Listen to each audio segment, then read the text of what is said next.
ತುಂಬ easy and simple ಟೇಸ್ಟಿಯಾಗಿ mutton sambar ಮಾಡೋದಕ್ಕೆ ಫಸ್ಟು ಒಂದು ಬಾಣಲಿನ ಬಿಸಿಗಿಟ್ಕೊಂಡು ಅದಕ್ಕೆ ಒಂದು 2 ಸ್ಪೂನಷ್ಟು ಎಣ್ಣೆ ಹಾಕಿ, ಎಣ್ಣೆ ಕಾದಾದ ನಂತರದಲ್ಲಿ 2 ದಪ್ಪ ಗಾತ್ರದ ಈರುಳ್ಳಿ, ಶುಂಠಿ, 2 ಗೆಡ್ಡೆ ಬೆಳ್ಳುಳ್ಳಿ, 1 ಸ್ಪೂನಷ್ಟು ಹುರ್ಗಡ್ಲೆ, ಚಕ್ಕೆ, ಲವಂಗ, 1/4 ಸ್ಪೂನಷ್ಟು ಮೆಣಸು, 1/4 ಸ್ಪೂನಷ್ಟು ಗಸಗಸೆ ಇದಿಷ್ಟನ್ನು ಹಾಕಿ ಇದೆಲ್ಲ ಚೆನ್ನಾಗಿ ಹುರ್ಕೊಳ್ಬೇಕು.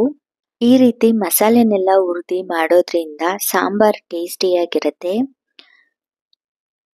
ಈರುಳ್ಳಿ ಎಲ್ಲ ಕೆಂಪಗಾಗೋವರೆಗೂ ಚೆನ್ನಾಗಿ ಹುರ್ಕೊಳ್ಬೇಕು.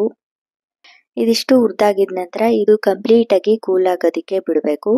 ಇದು ಕಂಪ್ಲೀಟಾಗಿ ಕೂಲ್ ಆದ ನಂತರ ಒಂದು ಮಿಕ್ಸರ್ ಜಾರ್ಗೆ ಒಂದು ಅರ್ಧ ಹೋಳನಷ್ಟು ಕಾಯಿ ಮತ್ತೆ ಹುರಿದಿಟ್ಕೊಂಡಿದ್ದಂಥ ಈರುಳ್ಳಿ, ಶುಂಠಿ, ಬೆಳ್ಳುಳ್ಳಿ ಇದೆಲ್ಲದನ್ನು ಸೇರಿಸಿ ಇದನ್ನ ಸ್ವಲ್ಪ ತರ್ತರಿಯಾಗಿ ರುಬ್ಕೊಳ್ಬೇಕು.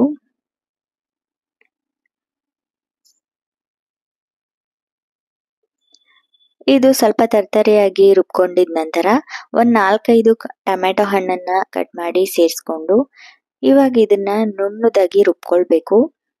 ಎಷ್ಟಾಗುತ್ತೋ ಅಷ್ಟು ಫುಲ್ಲು ಸ್ಮೂತಾಗಿ ಪೇಸ್ಟ್ ಮಾಡ್ಕೊಳ್ಬೇಕು. ನಂತರ ಇಲ್ಲಿ 1 kg ಮಟನ್ನ ಯೂಸ್ ಮಾಡ್ತಾ ಇದ್ದೀನಿ. ಅದಕ್ಕೆ ಒಂದು ಸ್ವಲ್ಪ ಅರಿಶಿನ ಪುಡಿ ಹಾಕಿ ಮಟನ್ನ ತೊಳೆದಿಟ್ಕೊಳ್ಬೇಕು. ನಂತರ ಒಂದು ಕುಕ್ಕರ್ನ ಬಿಸಿಗಿಟ್ಕೊಂಡು 2 ಸ್ಪೂನಷ್ಟು ಎಣ್ಣೆ ಹಾಕಿ, ಎಣ್ಣೆ ಕಾದಾದ ನಂತರದಲ್ಲಿ ಸಣ್ಣಗೆ ಉದ್ದುದಾಗಿ ಹೆಚ್ಚಿದಂಥ ಈರುಳ್ಳಿನ ಸೇರಿಸಿ ಈರುಳ್ಳಿ ಕೆಂಪಗಾಗೋವರೆಗೂ ಫ್ರೈ ಮಾಡ್ಕೊಳ್ಬೇಕು.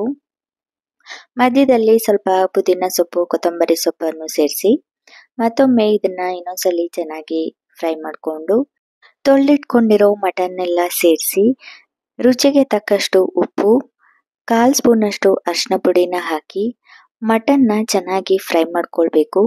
ಮಟನ್ನಲ್ಲೇ ನೀರು ಬಿಟ್ಟು ನೀರೆಲ್ಲ ಡ್ರೈ ಆಗೋವರೆಗೂ ಚೆನ್ನಾಗಿ ಮಟನ್ದು ಹಸಿ ವಾಸನೆ ಎಲ್ಲ ಹೋಗೋವರೆಗೂ ಫ್ರೈ ಮಾಡ್ಕೊಳ್ಬೇಕು. ಫ್ರೈ ಮಾಡಿದ ನಂತರ ಖಾರಕ್ಕೆ ತಕ್ಕಂತೆ ಮಟನ್ ಸಾರಿನ ಪುಡಿ ಅಂದರೆ ಧನಿಯಾ ಪುಡಿ, ಖಾರದ ಪುಡಿನ ಸೇರಿಸಿ ಒಂದು 2 ನಿಮಿಷ ಅದನ್ನ ಬೇಯಿಸ್ಕೊಳ್ಬೇಕು. ಮಟನ್ ಸಾರಿನ ಪುಡಿ ಹಾಕಿದಾದ್ಮೇಲೆ ಇದನ್ನ ಒಂದು 2 ನಿಮಿಷ ಬೇಯೋದಕ್ಕೆ ಬಿಟ್ಟಾದ ನಂತರ ಆವಾಗಲೇ ರುಬ್ಕೊಂಡಿರೋ ಮಸಾಲೆನೆಲ್ಲ ಸೇರಿಸಿ ಮಟನ್ನು, ಮಸಾಲೆ, ಉಪ್ಪು, ಖಾರ ಎಲ್ಲ ಚೆನ್ನಾಗಿ ಹೊಂದೋವರೆಗೂ ಮಿಕ್ಸ್ ಮಾಡ್ಕೊಳ್ಬೇಕು. ಮಿಕ್ಸ್ ಮಾಡಿದ ನಂತರ ಸಾಂಬಾರು ಯಾವ ಕನ್ಸಿಸ್ಟೆನ್ಸಿಗೆ ಬೇಕು ಅಷ್ಟು ನೀರನ್ನು ಸೇರಿಸ್ಕೊಂಡು ಇದನ್ನ ಇನ್ನೊಂದ್ಸಲಿ ಚೆನ್ನಾಗಿ ಮಿಕ್ಸ್ ಮಾಡಿಕೊಂಡು ಕುಕ್ಕರ್ ಲಿಡ್ಡನ್ನು ಕ್ಲೋಸ್ ಮಾಡಿ ಮಟನ್ನ ಬೇಯಿಸ್ಕೊಂಡ್ಬಿಟ್ರೆ ಸೂಪರ್ ಟೇಸ್ಟಿಯಾಗಿರೋ ಮಟನ್ ಸಾಂಬಾರ್ ರೆಡಿ. ಈ ರೆಸಿಪಿ ಇಷ್ಟ ಆದರೆ ಲೈಕ್ ಮಾಡಿ.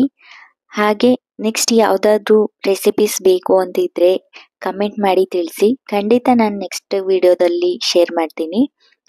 ಯಾರೆಲ್ಲ ನನ್ನ ಚಾನಲ್ನ ಸಬ್ಸ್ಕ್ರೈಬ್ ಮಾಡದೆ ನೋಡ್ತಿದ್ದೀರಾ ಪ್ಲೀಸ್ ಸಬ್ಸ್ಕ್ರೈಬ್ ಮಾಡಿಕೊಂಡು ನೋಡಿ. Thank you.